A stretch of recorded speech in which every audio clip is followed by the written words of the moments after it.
사랑하는 여러분, 오늘 우리는 요한복음 2장의 마지막 부분과 3장에 시작되는 부분을 함께 살펴보았습니다. 연결되지 않는 두 이야기 같지만 오늘 본문 2장과 3장에는 예수님을 처음 만나고 예수님을 믿기로 처음 시작하는 사람들의 이야기가 있습니다.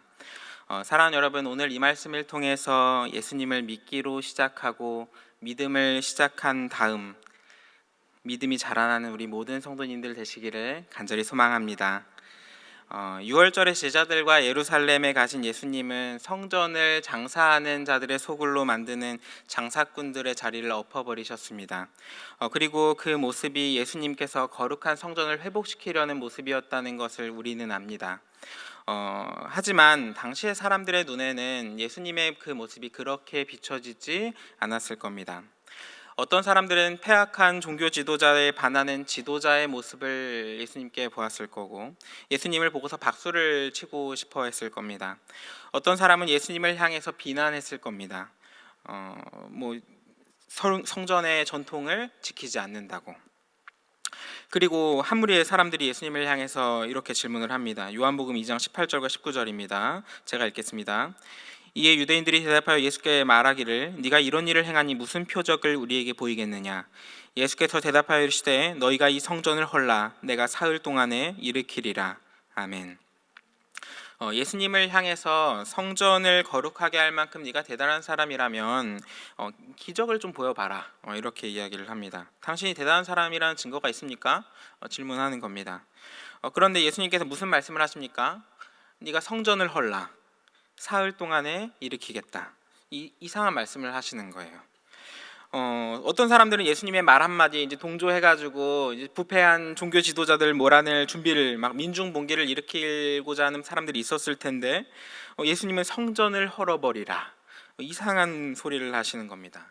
모든 사람에게 미친 사람이다 소리를 들었을 겁니다. 자, 그 이후에 예수님께서 과연 어떻게 하셨을까요? 과연 예수님께서는 예루살렘에서 표적을 보여주셨을까요? 안 보여주셨을까요? 바로 다음 구절에서 이어지는 예수님의 이야기가 나옵니다. 우리 오늘 본문의 23절을 함께 한 목소리로 읽어보도록 하겠습니다. 시작.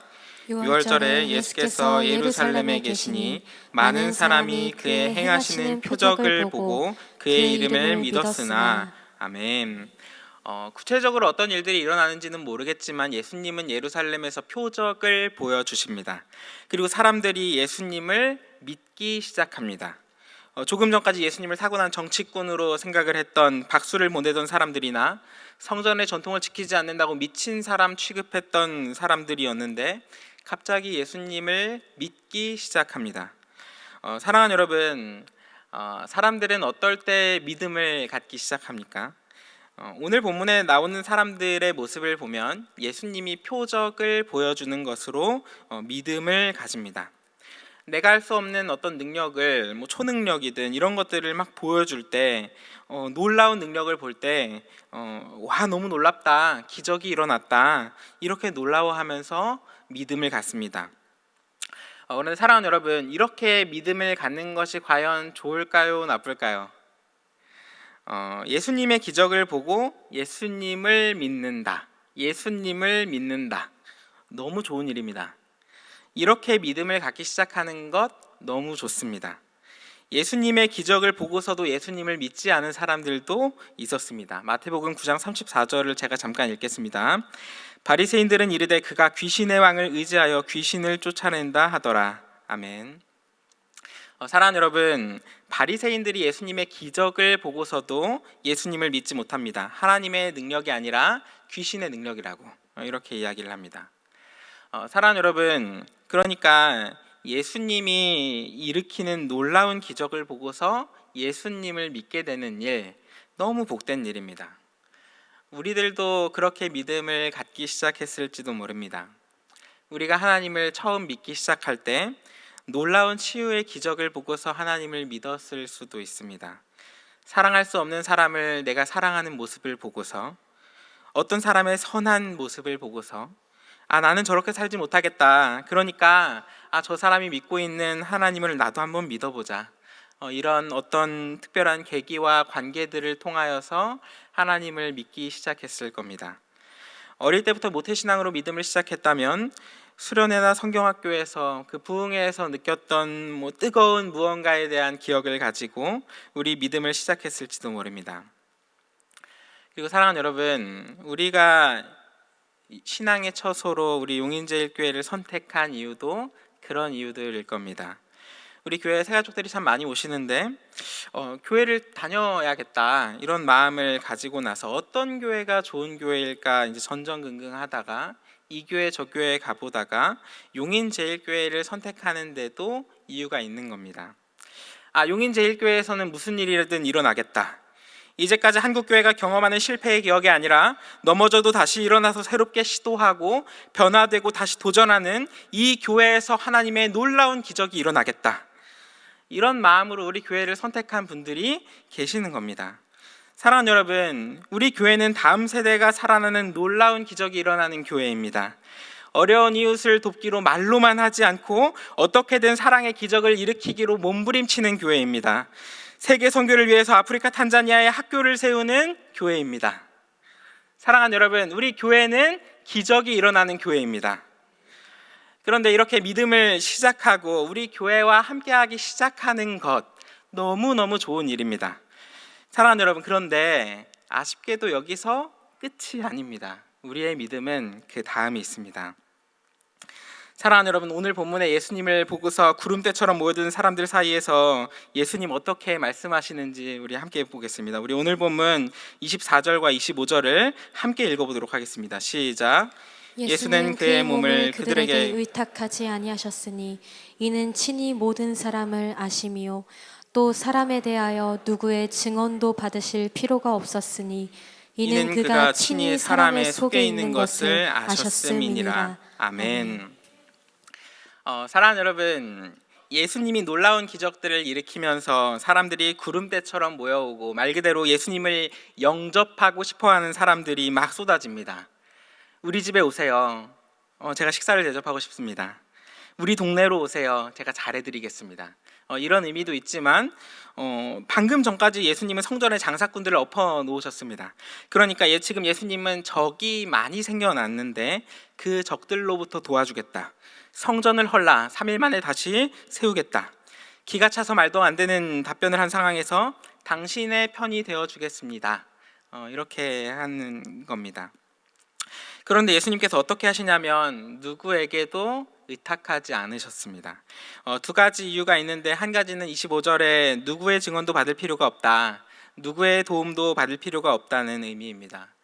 표적을 보여봐라 시험할 때에도 예수님은 사람들에게 보일 만한 표적을 보이는 것이 아니라 성전을 헐라 3일 만에 다시 세우겠다.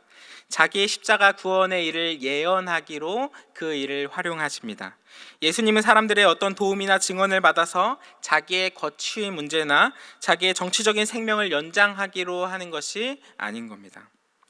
예수님은 그 존재로 빛이 나시고 어둠을 밝히시기 때문에 누구의 도움을 받고자 할 필요도 없었습니다. 그렇기 때문에 예수님은 누군가에게 자기의 몸을 의탁하지 않으셨습니다. 그런데 사실 성경을 잘 읽다 보면 예수님은 어떤 마을이나 장소에 갈 때 어떤 사람에게 의탁하는 장면이 나오기도 합니다. 누가복음 19장 5절의 말씀을 제가 잠깐 읽겠습니다. 예수께서 그곳에 이르사 쳐다보시고 이르시되 삭개오야 속히 내려오라 내가 오늘 내 집에 유하여야 하겠다 하시니. 아멘. 사랑하는 여러분, 예수님은 분명히 어떤 때에는 누구의 집에 의탁해야 할지를 점찍고 말씀하십니다. 그런데 예수님이 오늘 본문에서 사람들에게 의탁하지 않고 어떤 때에는 의탁하는가를 살펴보면 예수님은 어떤 사람들의 집에 머물렀는지를 한번 살펴보면 좋습니다. 단순히 하나님의 말씀이 좋구나, 이 선한 말씀에 가까이 있으면 내 인생이 펴겠구나, 좋은 일이 있겠구나, 선한 일을 바라보는 사람들의 집에 머무시는 것이 아닙니다. 어떤 사람이 집에 머무냐면 그 인생을 거듭내고 변화되어 인생을 뒤바꾼 사람들의 집에 머무셨습니다. 사랑하는 여러분, 오늘 본문에 예수님을 따라다닌 사람들은 어떤 사람들이었습니까? 놀라운 표적을 보면서 와 너무 놀랍다, 이 사람과 함께 있으면 좋은 일이 일어나겠다, 기적이 일어나겠다, 이런 믿음을 가진 사람들인 겁니다. 그런데 사랑하는 여러분, 이게 나쁜 믿음은 아니지만, 예수님을 믿고 있으니까, 그렇지만 좋은 믿음이 아닌 겁니다. 이 믿음은 그 뿌리가 약해서 언제든지 흔들릴 수 있습니다. 이런 믿음의 가장 큰 단점은 무엇이냐면, 기적이 일어나지 않을 때 발걸음을 멈춰 서는 겁니다. 그리고 기적이 일어나는 소식이 있으면 그 기적의 소식을 바라보고 다시 발걸음을 돌립니다. 이번에 저희 양육을 하면서 이모저모 나눔을 많이 했는데, 나눔 중에 제가 이제 너무 신기하고 재미있던 이야기가 있습니다. 어떤 성도님이 하시는 말씀이, 믿음을 갖기 전에 이제 용하다는 무당집에 다녔던 이야기를 하시는 겁니다. 사실 저는 이제 무당을 만나본 적이 없으니까 점 보러 가는 이야기가 너무 궁금한 거예요. 예, 너무 점 보러 가면 뭐 할까. 그런데 이제 그 내용은 다 거두절미하고, 이야기를 들으면서 깜짝 놀랐던 이야기가 뭐냐면, 놀라실 겁니다. 점 보러 가는 분들 중에 교회 다니는 분들이 있다는 겁니다.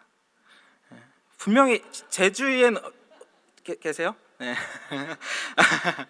제주위에는 없는 것 같은데, 이 자리에 그런 분이 계시지는 않을 텐데, 혹시 이 자리에 점 보러 가시는 분 계시다면 상처받지 않으시고 회개하시길 소망합니다. 사랑하는 여러분, 이 저녁 예배 시간에, 이 시간에 예배 자리에 있다는 것, 여러분에게 믿음이 있다는 겁니다. 황금 같은 일요일 저녁 때 예배하는 자리에 있는 건 분명히 믿음이 있는 겁니다. 그런데 그 믿음의 요인이 기적의 소식 때문이라면, 좋은 일을 바라보는 소망 때문이라면, 만약 점집을 다니신다면 오늘 본문에 나오는 표적을 바라보고 예수님을 따라다니는 믿음인 겁니다. 사랑하는 여러분, 우리 교회에 그런 믿음을 가진 분이 전혀 없다고 말할 수 없습니다. 수천 명의 성도님들 중에서 기적의 소식을 바라보고 우리 교회에 오시는 분들이 계실 겁니다.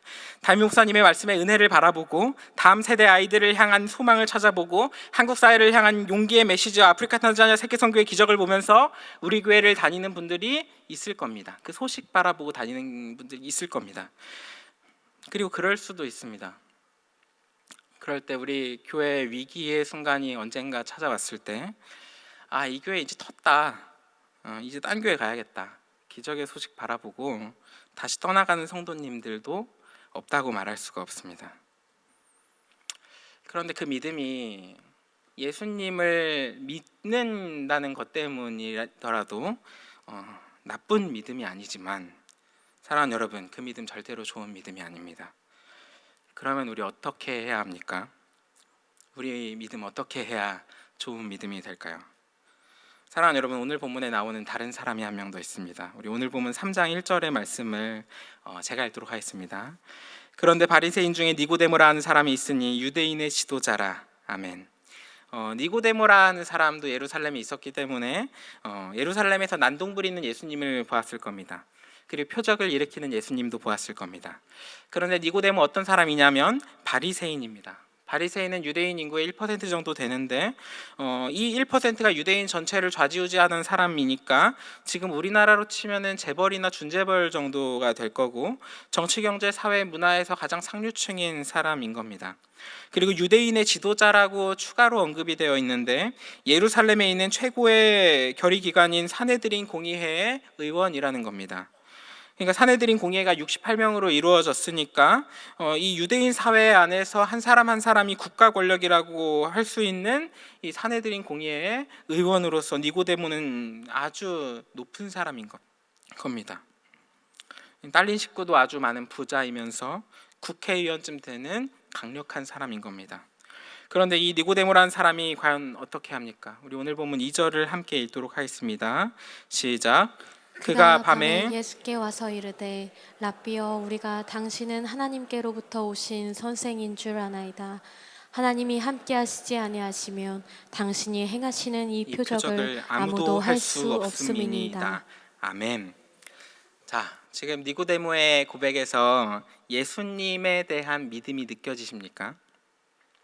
이 사람이 이 상황을 보면 언제 찾아왔습니까? 밤에 찾아왔습니다. 다른 사람들이 알지 못하게 몰래 왔습니다. 그리고 자기가 예수님을 찾아오는 걸 누가 알면 어떻게 할지 걱정하면서 온 겁니다. 그리고 예수님에 대해서 어떻게 호칭을 하냐면 랍비어라고 합니다. 그리고 하나님께로부터 오신 선생이여, 이렇게 말합니다. 니고데모가 예수님을 하나님의 아들이라거나 메시아 그리스도로 생각한 것은 아닙니다. 믿음이 있느냐면 예수님을 따라다니며 열광하는 사람들이 더 믿음이 있는 거지, 당신이 오실 그 사람입니까? 메시아 그리스도여 다윗의 영광을 돌려주소서, 이렇게 외치는 사람들이 더 믿음이 있는 거지, 니고데모의 모습은 믿음이 있는 것이 아닙니다. 그런데 니고데모와 예수님의 대화를 보면은 니고데모에게 그런 열광적인 분위기가 없지만 하나님의 말씀을 구하는 진지함이 있었습니다. 니고데모가 뭐라고 하냐면, 당신이 행하시는 표적을 보니까 악한 것이 떠나가는 기적이 일어나더이다. 귀신이 내쫓기는 것이, 귀신의 왕이 귀신을 내쫓지 않습니다. 치유가 일어나는 것을 보니, 회복이 일어나는 것을 보니 당신이 하나님의 사람인 것 같습니다. 이렇게 말하는 겁니다. 사랑하는 여러분, 지금 이게 어떤 상황인 거냐면, 우리나라로 치면은 국회의원이고 대법관이고 장관급 되는 지도자가 야음을 틈타서 예수님을 만나러 온 겁니다. 사람들이 예수님을 바라보면서 체제를 전복시키고 쿠데타를 일으킬 수도 있을 것 같은 사람을 바라보면서 성전을 뒤엎고 메시아에 대한 소식을 언급하는 사람인데 예수님을 찾아온 겁니다. 지금 계엄 때문에 계엄과 관련이 있을 법한 사람들도 나는 모르는 일입니다 손절하고 있는 판국에 이게 비밀 회동을 하려고 가고 있는 모습은, 이게 지금 말도 안 되는 겁니다. 사랑하는 여러분, 많은 사람들이 표적이 일어나는 현상을 바라보면서 열광하고 소리쳤지만 니고데모는 표적을 바라보면서 표적을 일으키는 주체가 과연 누구일까 궁금해한 겁니다. 그리고 겸손하게 진리에 대한 물음으로 나옵니다. 그러자 예수님께서는 니고데모를 맞이하면서 진리를 구하는 니고데모에게 하나님의 나라를 보여주십니다. 우리 오늘 보면 3절 말씀 또 같이 한번 읽도록 하겠습니다. 시작. 예수께서 대답하여 이르시되 진실로 진실로 내게 이르노니 사람이 거듭나지 아니하면 하나님의 나라를 볼 수 없느니라. 아멘. 자, 사랑하는 여러분, 지금 니고데모의 마음을 한번 좀 살펴봅시다. 니고데모가 국가의 최고 권력자나 다름없는 사람이 야밤을 틈타서 야인인 예수님을 만나러 온 이 상황에서 니고데모의 마음을 살펴보면, 평생의 성경 말씀을 바라봤던 바리새인이 하나님의 나라를 바라보고 하나님의 나라가 궁금해서 도저히 참을 수가 없었던 겁니다. 사회의 흐름에 따라 흘러가는 대로 살아왔지만 마음 한켠에 찝찝함이 있습니다. 하나님의 나라를 보고 싶다는 간절한 마음이 있는데 누구 한 명 시원하게 하나님의 나라에 대해서 대답해 주는 사람이 없습니다. 나름 종교 지도자로서 이 고민에 대한 답을 사람들에게 선포해야 되는데 그 자신에게 시원한 대답이 없는 겁니다. 그래서 지푸라기라도 잡는 심정으로 예수님을 찾아왔습니다. 이제 니고데모가 예수님을 바라보면서 질문해야 됩니다. 랍비여, 당신이 하나님의 사람인 줄 알겠습니다. 자, 내가 이제 준비한 질문이 있습니다. 질문할게요. 이 질문해야 합니다. 그런데 예수님은 지금 이 질문을 들으신 게 아닙니다. 이 질문 안 들으시고 답부터 막 주시는 겁니다. 진실로 진실로 내게 이르노니 사람이 거듭나지 아니하면 하나님의 나라를 볼 수 없느니라. 아멘. 지금 니고데모의 마음속에 들어가 보면 어떤 느낌이냐면, 내가 하나님의 나라를 물어볼지 어떻게 알았지 놀라는 겁니다. 사랑하는 여러분, 이 기적 없는 대답에서조차 기적이 일어나고 있습니다. 그러면 이제 니고데모가 이제 궁금해하죠. 거듭나는 건 뭐지? 나 거듭나야겠는데 어떻게 하면 거듭날 수 있지? 그리고 오늘 보면 4절입니다. 제가 읽겠습니다. 니고데모가 이르되 사람이 늙으면 어떻게 날 수 있사옵나이까? 두 번째 모태에 들어갔다가 날 수 있사옵나이까? 아멘. 사람이 늙으면 어떻게 날 수 있습니까? 내가 늙었는데 어떻게 하면 됩니까? 두 번째 모태에 들어갔다가 나오는 겁니까? 묻는 겁니다. 그리고 예수님 뭐라 말씀하시냐면, 우리 5절 본문 같이 한번 읽도록 하겠습니다. 시작. 예수께서 대답하시되 진실로 진실로 내게 이르노니 사람이 물과 성령으로 나지 아니하면 하나님의 나라에 들어갈 수 없느니라. 아멘. 사랑하는 여러분, 예수님은 물과 성령으로 다시 태어나야 한다고 분명하게 말씀하십니다. 이제 니고데모에게 어떻게 들리는 거냐면, 니고데모는 요한의 세례를 알고 있었습니다. 그리고 이전에 세례에 대해서 한번 말씀을 나눈 적이 있는데, 세례를 받는다는 의미는 이제까지 살아왔던 인생을 부정하고 죄를 회개하는 회개의 세례입니다. 그게 무슨 의미냐면, 니고데모 본인이 평생을 바리새인으로 살아가면서 죄를 짓지 않았던 자기 인생을 회개하라는 겁니다.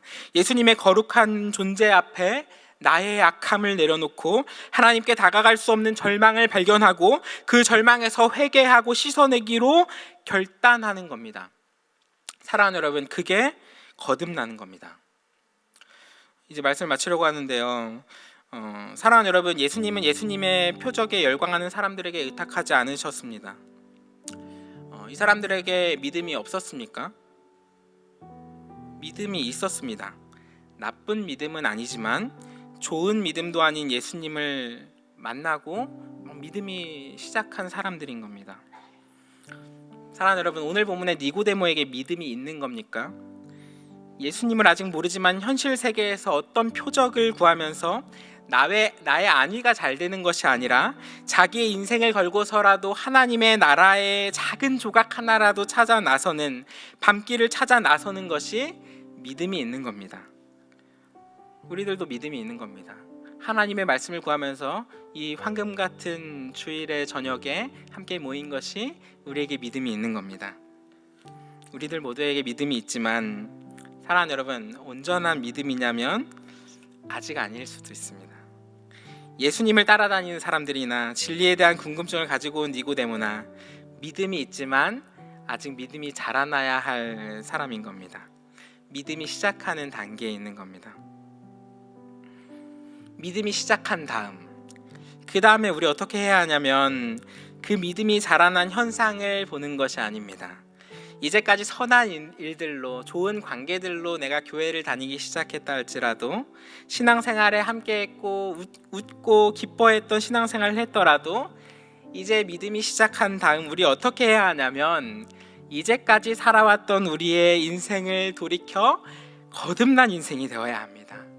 하나님의 말씀 앞에 우리의 연약함을 내려놓고 우리의 아픔과 슬픔을 나누고 우리의 절망과 인생의 절규 속에서 하나님의 말씀으로 우리들 회복하는 겁니다. 사랑하는 여러분, 우리의 믿음이 언제 자라나냐면 선한 일을 많이 할 때 아닙니다. 예수님의 기적에 열광할 때 아닙니다. 말씀의 은혜 받고 예배에 출석하면서 구원의 안도감을 느낄 때 우리의 믿음이 자라나지 않습니다. 용인제일교회에서 말씀의 은혜 받고 그렇구나 감동할 때 우리의 믿음이 자라나는 것이 아닙니다. 사랑하는 여러분, 우리의 믿음이 언제 자라나냐면 하나님의 거룩한 말씀 앞에서 우리의 연약함을, 다시 일어설 수 없는 절망의 고통 앞에서 우리의 마음을 회개하고 돌이킬 때, 하나님의 말씀으로 돌아설 때 우리의 믿음이 자라나는 겁니다. 사랑하는 여러분, 우리에게 아직 온전한 믿음이 없다면, 사랑하는 여러분, 오늘 하나님의 은혜를 구하며 다시금 회개의 소망을 가지기를 바랍니다. 우리의 인생의 절망 속에 끊어지지 않는 우리의 죄악이 있다면, 내가 결단하고 도전해야 할 것 있다면, 우리 인생이 변화되고 돌이키는 놀라운 역사가 오늘 이 자리에 있기를 간절히 축복합니다.